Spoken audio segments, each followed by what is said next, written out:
सभी को नमस्कार। 10th इकोनॉमिक्स क्लास के लेक्चर में आप सभी का स्वागत है। जैसा कि आप जानते हैं, हम लेसन 5 उपभोक्ता अधिकार पर चल रहे थे।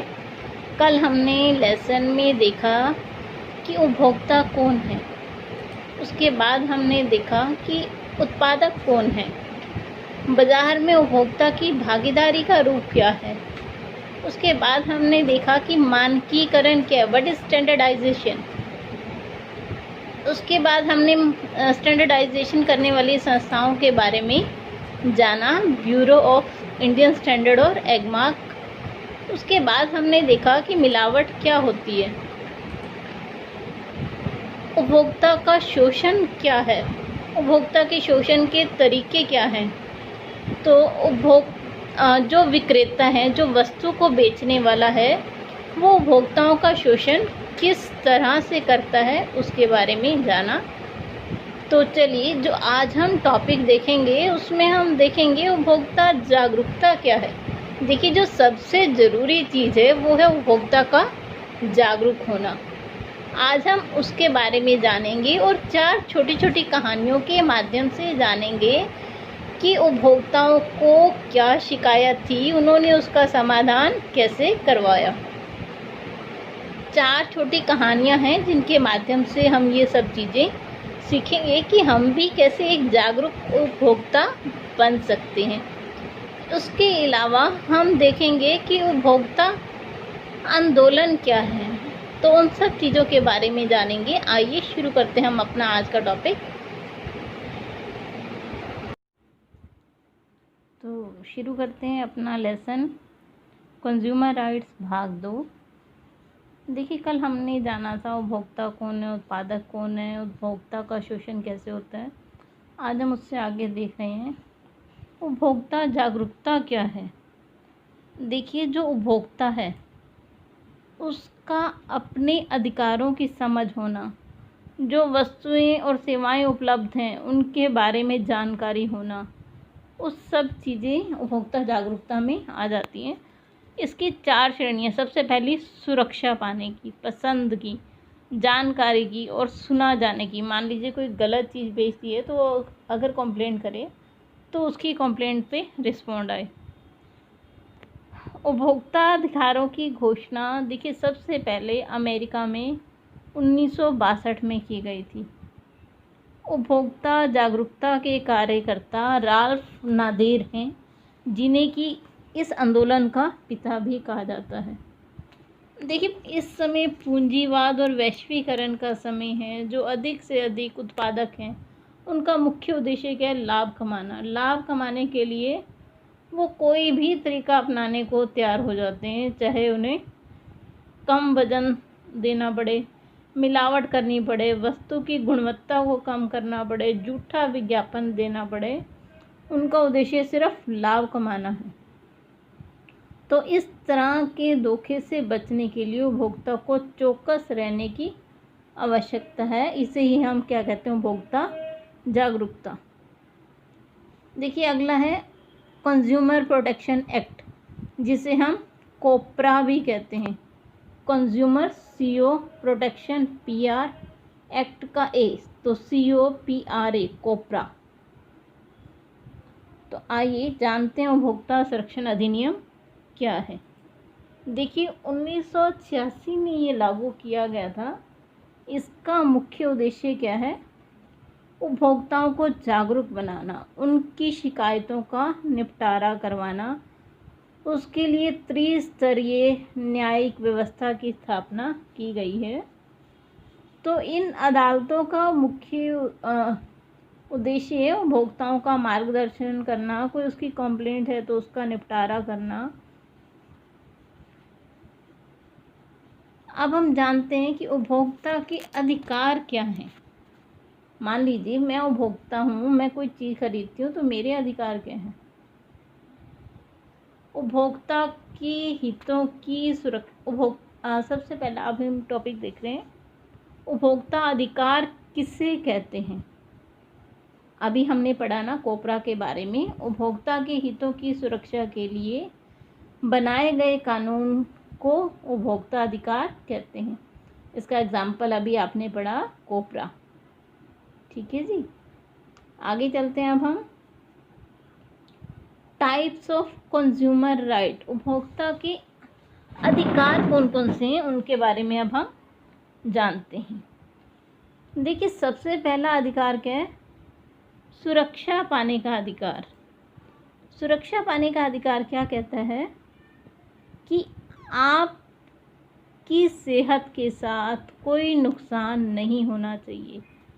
आपको जो वस्तु मिले उसकी गुणवत्ता अच्छी होनी चाहिए, वो आपको किसी भी तरह का नुकसान ना पहुंचाए। अगला है सूचना का अधिकार। आपको पता होना चाहिए कि कौन कौन सी चीज़ें उपलब्ध हैं, उसका क्या रेट है। मान लीजिए गलत कोई आपको चीज़ देता है तो आप उसकी कंप्लेंट कहाँ करेंगे, उस सब की आपको जानकारी होनी चाहिए। जो अगला है देखिए, वो है चुनने का अधिकार। ये नहीं हो कि एक ही चीज़ हो, आपको वही खरीदनी पड़े। मान लीजिए आप बिस्किट का पैकेट लेने जाते हैं तो एक ही कंपनी का होगा तो आपको वही लेना पड़ेगा। अगर 8-10 कंपनियों के होंगे तो आपके पास चॉइस होगी, जो जिसका टेस्ट आपको अच्छा लगता है आप वो खरीद सकते हैं। क्षतिपूर्ति निवारण का अधिकार। मान लीजिए आप कोई माइक्रोवेव खरीद कर लाए और वो माइक्रोवेव ख़राब हो गया, 1 साल की वारंटी होती है, अगर उससे पहले वो ख़राब हो गया तो वो आपको बदल के दिया जाना चाहिए या उसकी कीमत आपको वापस मिलनी चाहिए। तो ये क्या है? क्षतिपूर्ति। अगला है उपभोक्ता शिक्षा का अधिकार। आपको पता होना चाहिए कि आपके क्या क्या अधिकार हैं। चीज़ ख़राब है तो आप कहाँ कंप्लेंट कर सकते हैं, कितने मूल्य तक की कंप्लेंट किस अदालत में कर सकते हैं, वो सब नॉलेज आपको होनी चाहिए। अगला देख लेते हैं। देखिए, ये एक कहानी दी हुई है, इसमें वो क्षतिपूर्ति लेता है। देखिए कैसे, ये एक रेजी मैथ्यू की कहानी है, जो कि कक्षा 9 का एक स्वस्थ लड़का है। केरल के एक प्राइवेट हॉस्पिटल में टॉन्सिल निकलवाने के लिए जाता है। तो देखिए, जब वो टॉन्सिल निकलवाने के लिए जाता है तो जो उसे बेहोश करने के लिए दवाई दी जाती है तो वो अधिक मात्रा में दी जाती है, जिससे उसके दिमाग में असामान्यता आ जाती है। वो जिंदगी भर के लिए अपंग हो गए हैं। उसके पिता चिकित्सा की गलती और लापरवाही के लिए राज्य उपभोक्ता निवारण समिति के पास 5 लाख के मुआवजे का दावा करते हैं।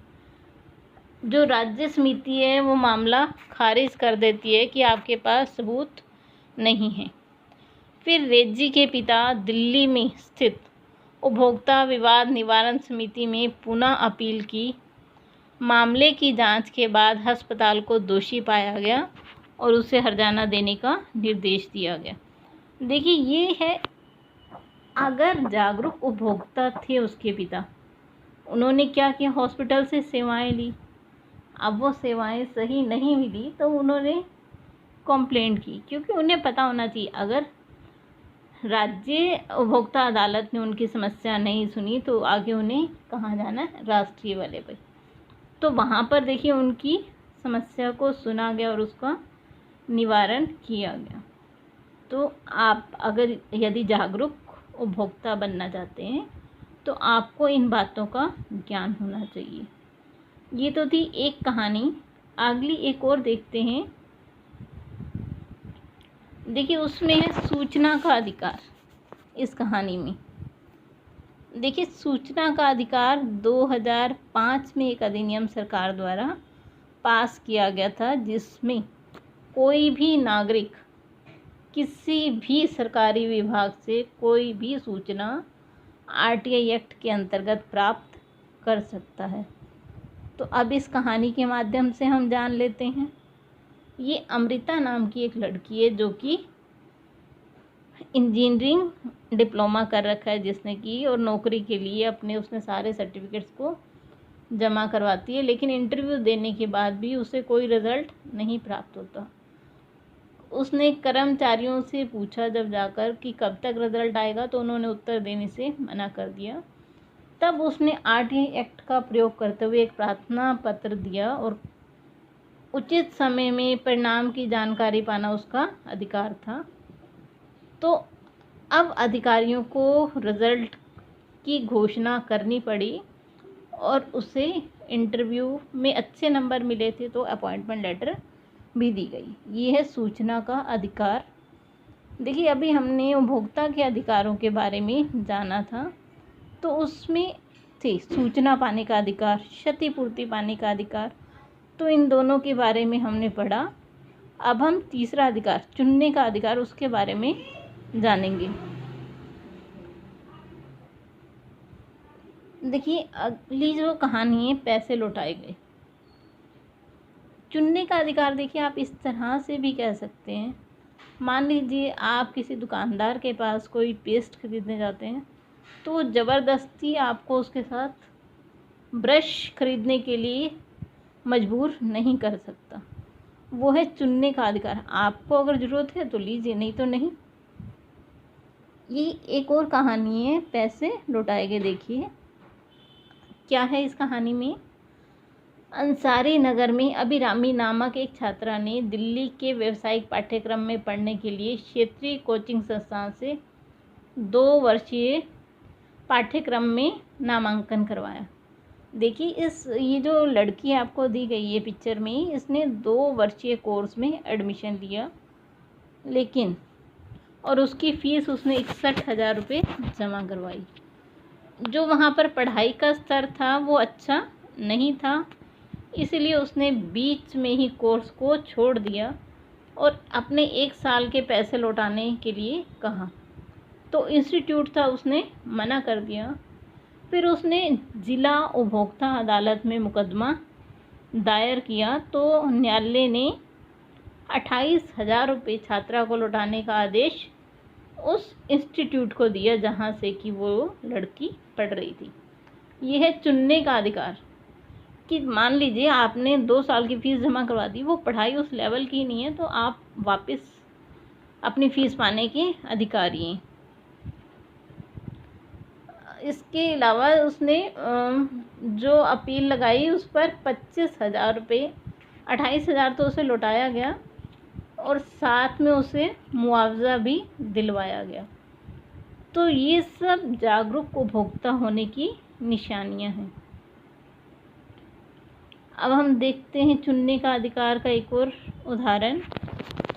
अभी मैंने आपको बताया कि कोई भी दुकानदार आपको दंत मंजन के साथ ब्रश खरीदने के लिए मजबूर नहीं कर सकता।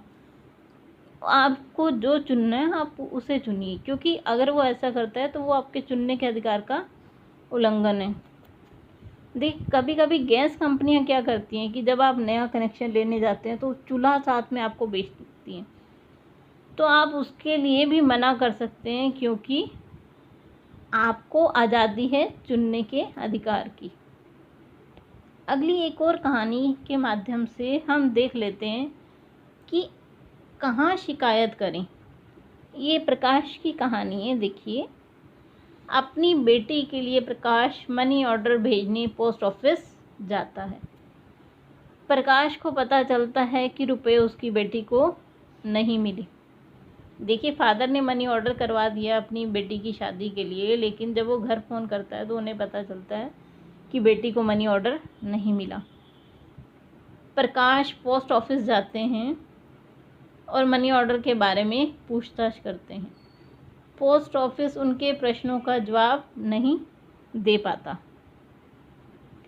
प्रकाश क्षेत्रीय उपभोक्ता संरक्षण परिषद में सलाह लेने जाता है। प्रकाश तब एक नज़दीकी उपभोक्ता अदालत में मामला दर्ज करवाता है। वे अदालत में अपना मुकदमे की बहस अदालत जज के दस्तावेज़ों का सत्यापन करती है और पीड़ित पक्ष को दूसरे पक्ष की दलीलें सुनती है, और जज प्रकाश के पक्ष में फैसला सुनाता है और उन्हें मुआवजा देने के लिए कहता है। देखिए, हमने 4 कहानियाँ छोटी छोटी पढ़ी जिनके माध्यम से हमने जाना कि अगर आप जागरूक उपभोक्ता होंगे तभी उसका प्रयोग कर सकेंगे और अपनी शिकायतों का निपटारा करवा सकते हैं। तो इन चारों कहानियों से हमें क्या सीख मिलती है कि जब भी हम कोई वस्तु या सेवा खरीदें तो उसके बारे में पहले पूरी जानकारी प्राप्त कर लें। अगर हमारे साथ कहीं धोखा होता है तो हम उसकी कंप्लेंट कर लें। तो कल हम इससे आगे पढ़ेंगे कि हमें कंप्लेंट कहाँ करनी चाहिए, उसका क्या प्रोसीजर है, और हम मुकदमे की पैरवी खुद भी कर सकते हैं, हमें किसी वकील की ज़रूरत नहीं पड़ती। आज के लिए बस इतना ही।